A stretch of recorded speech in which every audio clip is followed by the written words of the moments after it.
마가복음 12장. 예수께서 그들에게 비유로 말씀하기 시작하셨다. 어떤 사람이 포도원을 일구어서 울타리를 치고 포도즙을 짜는 확을 파고 망대를 세웠다. 그리고 그것을 농부들에게 새로 주고 멀리 떠났다. 때가 되어서 주인은 농부들에게서 포도원 소출의 얼마를 받으려고 한 종을 농부들에게 보냈다. 그런데 그들은 그 종을 잡아서 때리고 빈손으로 돌려보냈다. 주인이 다시 다른 종을 농부들에게 보냈다. 그랬더니 그들은 그 종의 머리를 때리고 그를 능욕하였다. 주인이 또 다른 종을 농부들에게 보냈더니 그들은 그 종을 죽였다. 그래서 또 다른 종을 많이 보냈는데 덜어는 때리고 덜어는 죽였다. 이제 그 주인에게는 단 한 사람, 곧 사랑하는 아들이 남아 있었다. 마지막으로 그 아들을 그들에게 보내며 말하기를 그들이 내 아들이야 존중하겠지 하였다. 그러나 그 농부들은 서로 말하였다. 이 사람은 상속자다. 그를 죽여버리자. 그러면 유산은 우리의 차지가 될 것이다. 그러면서 그들은 그를 잡아서 죽이고 포도원 바깥에다가 내던졌다. 그러니 포도원 주인이 어떻게 하겠느냐. 그는 와서 농부들을 죽이고 포도원을 다른 사람들에게 줄 것이다. 너희는 성경에서 이런 말씀도 읽어보지 못하였느냐. 집을 짓는 사람이 버린 돌이 집 모퉁이의 머릿돌이 되었다. 이것은 주님께서 하신 일이요. 우리 눈에는 놀랍게 보인다. 그들은 이 비유가 자기들을 겨냥하여 하신 말씀인 줄 알아차리고 예수를 잡으려고 하였다. 그러나 그들은 무리를 두려워하여 예수를 그대로 두고 떠나갔다. 그들은 말로 예수를 책잡으려고 바리새파 사람들과 헤롯 당원 가운데서 몇 사람을 예수께로 보냈다. 그들이 와서 예수께 말하였다. 선생님, 우리는 선생님이 진실한 분이시고 아무에게도 매이지 않는 분이심을 압니다. 선생님은 사람의 겉모습으로 판단하지 않으시고 하나님의 길을 참되게 가르치십니다. 그런데 황제에게 세금을 바치는 것이 옳습니까? 옳지 않습니까? 바쳐야 합니까? 바치지 말아야 합니까? 예수께서 그들의 속임수를 아시고 그들에게 말씀하셨다. 어찌하여 나를 시험하느냐? 데나리온 한 잎을 가져다가 나에게 보여보아라. 그들이 그것을 가져오니 예수께서 그들에게 물으셨다. 이 초상은 누구의 것이며 적힌 글자는 누구의 것이냐? 그들이 대답하였다. 황제의 것입니다. 예수께서 그들에게 말씀하셨다. 황제의 것은 황제에게 돌려주고 하나님의 것은 하나님께 돌려드려라. 그들은 예수께 경탄하였다. 부활이 없다고 주장하는 사두개파 사람들이 예수께 와서 물었다. 선생님, 모세가 우리에게 써주기를 어떤 사람의 형이 자식이 없이 아내만 남겨두고 죽으면 그 동생이 그 형수를 맞아들여서 그의 형에게 대를 이을 자식을 낳아주어야 한다 하였습니다. 형제가 7 있었습니다. 그런데 마지가 아내를 얻었는데 죽을 때에 자식을 남기지 못하였습니다. 그리하여 둘째가 그 형수를 맞아들였는데 그도 또한 자식을 남기지 못하고 죽고 셋째도 그러하였습니다. 7이 모두 자식을 두지 못하였습니다. 맨 마지막으로 그 여자도 죽었습니다. 부활 때에 그 여자는 그들 가운데 누구의 아내가 되겠습니까? 7이 모두 그 여자를 아내로 맞아들였으니 말입니다. 예수께서 그들에게 말씀하셨다. 너희는 성경도 모르고 하나님의 능력도 모르니까 잘못 생각하는 것이 아니냐.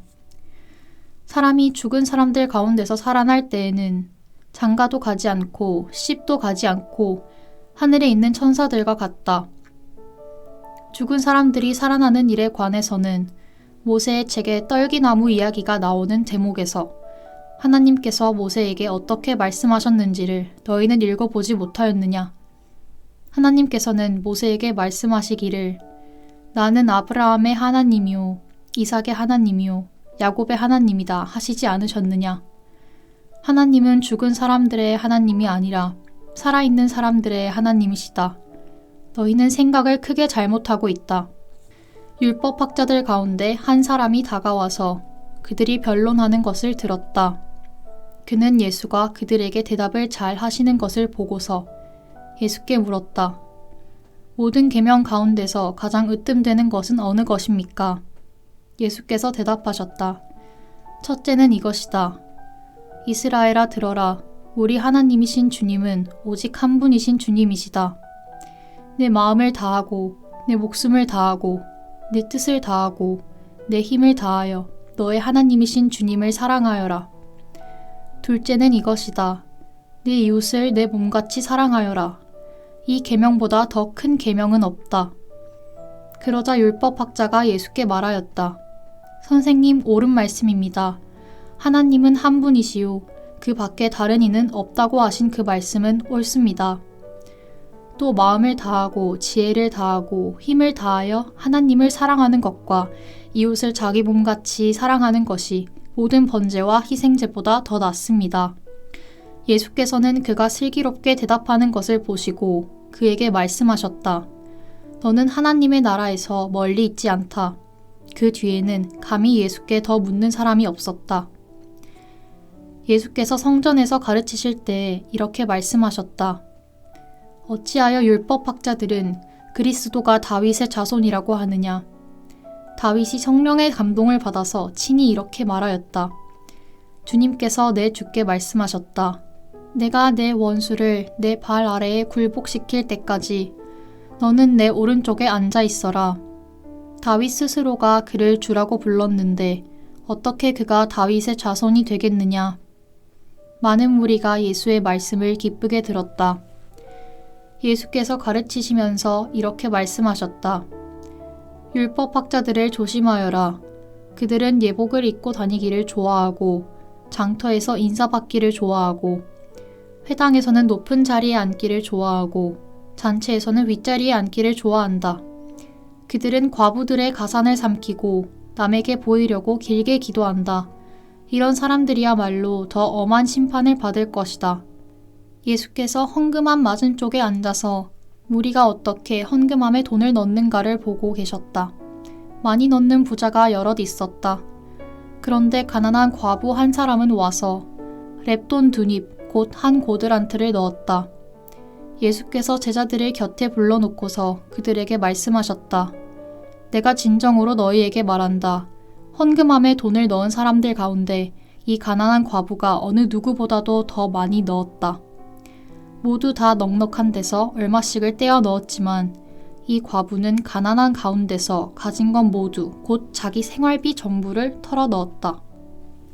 13장 예수께서 성전을 떠나가실 때 제자들 가운데서 한 사람이 예수께 말하였다. 선생님 보십시오. 얼마나 굉장한 돌입니까? 얼마나 굉장한 건물들입니까? 예수께서 그에게 말씀하셨다. 너는 이 큰 건물들을 보고 있느냐? 여기에 돌 하나도 돌 위에 남지 않고 다 무너질 것이다. 예수께서 올리브산에서 성전을 마주보고 앉아 계실 때 베드로와 야고보와 요한과 안드레가 따로 예수께 물었다. 우리에게 말씀해 주십시오. 이런 일이 언제 일어나겠습니까? 또 이런 일들이 이루어지려고 할 때에는 무슨 징조가 있겠습니까? 예수께서 그들에게 말씀하셨다. 누구에게도 속지 않도록 조심하여라. 많은 사람이 내 이름으로 와서는 내가 그리스도다 하면서 많은 사람을 속일 것이다. 또 너희는 여기저기에서 전쟁이 일어난 소식과 전쟁이 일어날 것이라는 소문을 듣게 되어도 놀라지 말아라. 이런 일이 반드시 일어나야 한다. 그러나 아직 끝은 아니다. 민족과 민족이 맞서 일어나고 나라와 나라가 맞서 일어날 것이며 지진이 곳곳에서 일어나고 기근이 들 것이다. 이런 일들은 진통의 시작이다. 너희는 스스로 조심하여라. 사람들이 너희를 법정에 넘겨줄 것이며 너희가 회당에서 매를 맞을 것이다. 또 너희는 나 때문에 총독들과 임금들 앞에 서게 되고 그들에게 증언할 것이다. 먼저 복음이 모든 민족에게 전파되어야 한다. 사람들이 너희를 끌고 가서 넘겨줄 때 너희는 무슨 말을 할까 하고 미리 걱정하지 말아라.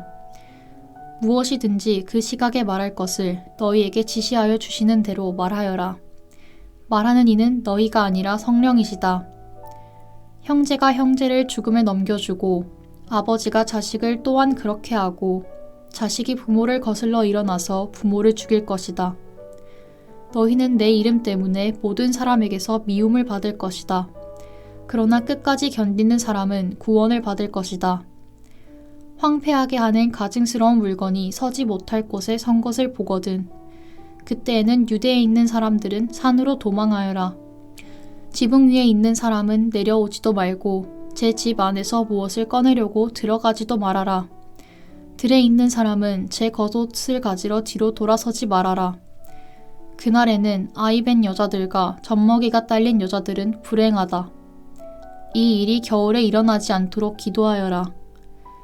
그날에 환난이 닥칠 것인데 그런 환난은 하나님께서 세상을 창조하신 이래로 지금까지 없었고 앞으로도 없을 것이다. 주님께서 그날들을 줄여주지 않으셨다면 구원받을 사람이 하나도 없을 것이다. 그러나 주님께서는 주님이 뽑으신 선택받은 사람들을 위하여 그날들을 줄여주셨다. 그때에 누가 너희에게 보아라, 그리스도가 여기에 있다. 보아라, 그리스도가 저기에 있다 하더라도 믿지 말아라.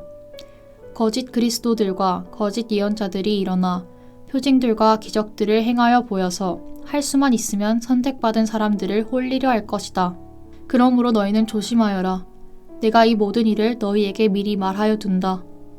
그러나 그 환난이 지난 뒤에 그 날에는 해가 어두워지고 달이 빛을 내지 않고 별들이 하늘에서 떨어지고 하늘의 세력들이 흔들릴 것이다. 그때의 사람들이 인자가 큰 권능과 영광에 쌓여 구름을 타고 오는 것을 볼 것이다. 그때에 그는 천사들을 보내어 땅 끝에서 하늘 끝까지 사방에서 선택된 사람들을 모을 것이다. 무화과 나무에서 비유를 배워라. 그 가지가 연해지고 잎이 돋으면 너희는 여름이 가까이 온 줄을 안다. 이와 같이 너희도 이런 일들이 일어나는 것을 보거든 인자가 문 앞에 가까이 온 줄을 알아라. 내가 진정으로 너희에게 말한다. 이 세대가 끝나기 전에 이 모든 일이 다 일어날 것이다. 하늘과 땅은 없어질지라도 나의 말은 절대로 없어지지 않을 것이다. 그러나 그 날과 그때는 아무도 모른다. 하늘의 천사들도 모르고 아들도 모르고 오직 아버지만 아신다. 조심하고 깨어 있어라. 그때가 언제인지를 너희가 모르기 때문이다. 사정은 여행하는 어떤 사람의 경우와 같은데 그가 집을 떠날 때 자기 종들에게 권한을 주어서 각 사람에게 할 일을 맡기고 문지기에게는 깨어 있으라고 명령한다. 그러므로 깨어 있어라. 집주인이 언제 오는지 저녁녘일지 한밤중일지 닭이 올 무렵일지 이른 아침녘일지 너희가 알지 못하기 때문이다. 주인이 갑자기 와서 너희가 잠자고 있는 것을 보게 되는 일이 없도록 하여라. 내가 너희에게 하는 말은 모든 사람에게 하는 말이다. 깨어 있어라. 14장 6월절과 무교절 이틀 전이었다. 그런데 대제사장들과 율법학자들은 어떻게 속임수를 써서 예수를 붙잡아 죽일까 하고 궁리하고 있었다. 그런데 그들은 백성이 소동을 일으키면 안 되니 명절에는 하지 말자 하고 말하였다. 예수께서 베다니에서 나병 환자였던 시몬의 집에 머무실 때 음식을 잡수시고 계시는데 한 여자가 매우 값진 순수한 나드 향유 한 옥합을 가지고 와서 그 옥합을 깨뜨리고 향유를 예수의 머리에 부었다. 그런데 몇몇 사람이 화를 내면서 자기들끼리 말하였다. 어찌하여 향유를 이렇게 허비하는가? 이 향유는 300데나리온 이상에 팔아서 그 돈을 가난한 사람들에게 줄 수 있었겠다. 그리고는 그 여자를 나무랐다. 그러나 예수께서 말씀하셨다. 가만두어라. 왜 그를 괴롭히느냐? 그는 내게 아름다운 일을 했다. 가난한 사람들은 늘 너희와 함께 있으니 언제든지 너희가 하려고만 하면 그들을 도울 수 있다. 그러나 나는 언제나 너희와 함께 있는 것이 아니다. 이 여자는 자기가 할 수 있는 일을 하였다. 곧 내 몸에 향유를 부어서 내 장례를 위하여 할 일을 미리 한 셈이다. 내가 진정으로 너희에게 말한다. 온 세상 어디든지 복음이 전파되는 곳마다 이 여자가 한 일도 전해져서 사람들이 이 여자를 기억하게 될 것이다. 12 제자 가운데 하나인 가룟 유다가 대제사장들에게 예수를 넘겨줄 마음을 품고 그들을 찾아갔다. 그들은 유다의 말을 듣고서 기뻐하여 그에게 은돈을 주기로 약속하였다. 그래서 유다는 예수를 넘겨줄 적당한 기회를 노리고 있었다. 무교절 첫째 날에 곧 유월절 양을 잡는 날에 제자들이 예수께 말하였다. 우리가 가서 선생님께서 유월절 음식을 드시게 준비하려 하는데 어디에다 하기를 바라십니까? 예수께서 제자 2사람을 보내시며 말씀하셨다. 성 안으로 들어가거라. 그러면 물동이를 메고 오는 사람을 만날 것이니 그를 따라가거라. 그리고 그가 들어가는 집으로 가서 그 집 주인에게 말하기를 선생님께서 하시는 말씀이 내가 내 제자들과 함께 유월절 음식을 먹을 내 사랑방이 어디에 있느냐고 하십니다. 하여라. 그러면 그는 자리를 깔아서 준비한 큰 다락방을 너희에게 보여줄 것이니 거기에 우리를 위하여 준비를 하여라. 제자들이 떠나서 성 안으로 들어가서 보니 예수께서 말씀하신 그대로였다. 그리하여 그들은 유월절을 준비하였다. 저녁때가 되어서 예수께서는 12 제자와 함께 가셨다. 그들이 자리를 잡고 앉아서 먹고 있을 때에 예수께서 말씀하셨다. 내가 진정으로 너희에게 말한다. 너희 가운데 한 사람, 곧 나와 함께 먹고 있는 사람이 나를 넘겨줄 것이다. 그들은 근심했어요. 나는 아니지요 하고 예수께 말하기 시작하였다. 예수께서 그들에게 말씀하셨다. 그는 12 가운데 하나로서 나와 함께 같은 대접에 빵을 적시고 있는 사람이다. 인자는 자기에 관하여 성경에 기록되어 있는 대로 떠나가지만 인자를 넘겨주는 그 사람에게는 화가 있다. 그 사람은 차라리 태어나지 않았더라면 자기에게 좋았을 것이다. 그들이 먹고 있을 때에 예수께서 빵을 들어서 축복하신 다음에 떼어서 그들에게 주시고 말씀하셨다. 받아라, 이것은 내 몸이다. 또 잔을 들어서 감사를 드리신 다음에 그들에게 주시니 그들은 모두 그 잔을 마셨다. 그리고 예수께서 말씀하셨다. 이것은 많은 사람을 위하여 흘리는 나의 피, 곧 언약의 피다. 내가 진정으로 너희에게 말한다. 이제부터 내가 하나님의 나라에서 새 것을 마실 그날까지 나는 포도나무 열매로 빚은 것을 다시는 마시지 않을 것이다. 그들은 찬송을 부르고서 올리브 산으로 갔다. 예수께서 제자들에게 말씀하셨다. 너희가 모두 걸려서 넘어질 것이다. 성경에 기록하기를 내가 목자를 칠 것이니 양떼가 흩어질 것이다 하였기 때문이다. 그러나 내가 살아난 뒤에 너희보다 먼저 갈릴리로 갈 것이다. 베드로가 예수께 말하였다. 모두가 걸려 넘어질지라도 나는 그렇지 않을 것입니다.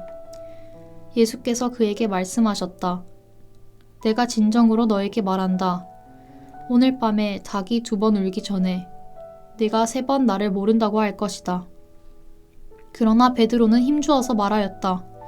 내가 선생님과 함께 죽는 한이 있을지라도 절대로 선생님을 모른다고 하지 않겠습니다. 나머지 모두도 그렇게 말하였다. 그들은 겟세마네라고 하는 곳에 이르렀다. 예수께서 제자들에게 말씀하시기를 내가 기도하는 동안에 너희는 여기에 앉아 있어라 하시고 베드로와 야고보와 요한을 데리고 가셨다. 예수께서는 매우 놀라며 괴로워하기 시작하셨다. 그래서 그들에게 말씀하셨다. 내 마음이 근심에 쌓여 죽을 지경이다. 너희는 여기에 머물러서 깨어 있거라. 그리고서 조금 나아가서 땅에 엎드려 기도하시기를 될 수만 있으면 이 시간이 자기에게서 비껴가게 해달라고 하셨다. 예수께서는 이렇게 말씀하셨다. 아빠, 아버지, 아버지께서는 모든 일을 하실 수 있으시니 내게서 이 잔을 거두어 주십시오. 그러나 내 뜻대로 하지 마시고 아버지의 뜻대로 하여 주십시오. 그런 다음에 돌아와서 보시니 제자들은 자고 있었다. 그래서 베드로에게 말씀하셨다. 시몬아, 자고 있느냐? 1시간도 깨어 있을 수 없느냐? 너희는 유혹에 빠지지 않도록 깨어서 기도하여라. 마음은 원하지만 육신이 약하구나. 예수께서 다시 떠나가서 같은 말씀으로 기도하시고 다시 와서 보시니 그들은 자고 있었다. 그들은 졸려서 눈을 뜰 수 없었던 것이다. 그들은 예수께 무슨 말로 대답해야 할지를 몰랐다. 예수께서 세 번째 와서 그들에게 말씀하셨다. 남은 시간을 자고 쉬어라. 그 정도면 넉넉하다. 때가 왔다. 보아라. 인자는 죄인들의 손에 넘어간다. 일어나서 가자. 보아라. 나를 넘겨줄 자가 가까이 왔다. 그런데 예수께서 아직 말씀하고 계실 때 12제자 가운데 하나인 유다가 곧 왔다. 대제사장들과 율법학자들과 장로들이 보낸 무리가 칼과 몽둥이를 들고 그와 함께 왔다. 그런데 예수를 넘겨줄 자가 그들에게 신호를 짜주기를 내가 입을 맞추는 사람이 바로 그 사람이니 그를 잡아서 단단히 끌고 가시오 하고 말해놓았다. 유다가 와서 예수께로 곧 다가가서 랍비님 하고 말하고서 입을 맞추었다. 그러자 그들은 예수께 손을 대어 잡았다. 그런데 곁에 서 있던 이들 가운데서 어느 한 사람이 칼을 빼어 대제사장의 종을 내리쳐서 그 귀를 잘라버렸다. 예수께서 그들에게 말씀하셨다. 너희는 강도에게 하듯이 칼과 몽둥이를 들고 나를 잡으러 나왔느냐? 내가 날마다 성전에 너희와 함께 있으면서 가르치고 있었건만 너희는 잡지 않았다. 그러나 이것은 성경 말씀을 이루려는 것이다. 제자들은 모두 예수를 버리고 달아났다. 그런데 어떤 젊은이가 맨몸에 호디부를 두르고 예수를 따라가고 있었다. 그들이 그를 잡으려고 하니 그는 호디부를 버리고 맨몸으로 달아났다. 그들은 예수를 대제사장에게로 끌고 갔다. 그러자 대제사장들과 장로들과 율법학자들이 모두 모여들었다. 베드로는 멀찍이 떨어져서 예수를 뒤따라 대제사장의 집 안마당에까지 들어갔다. 그는 하인들과 함께 앉아 불을 쬐고 있었다. 대제사장들과 온 의회가 예수를 사형에 처하려고 그를 고소할 증거를 찾았으나 찾아내지 못하였다.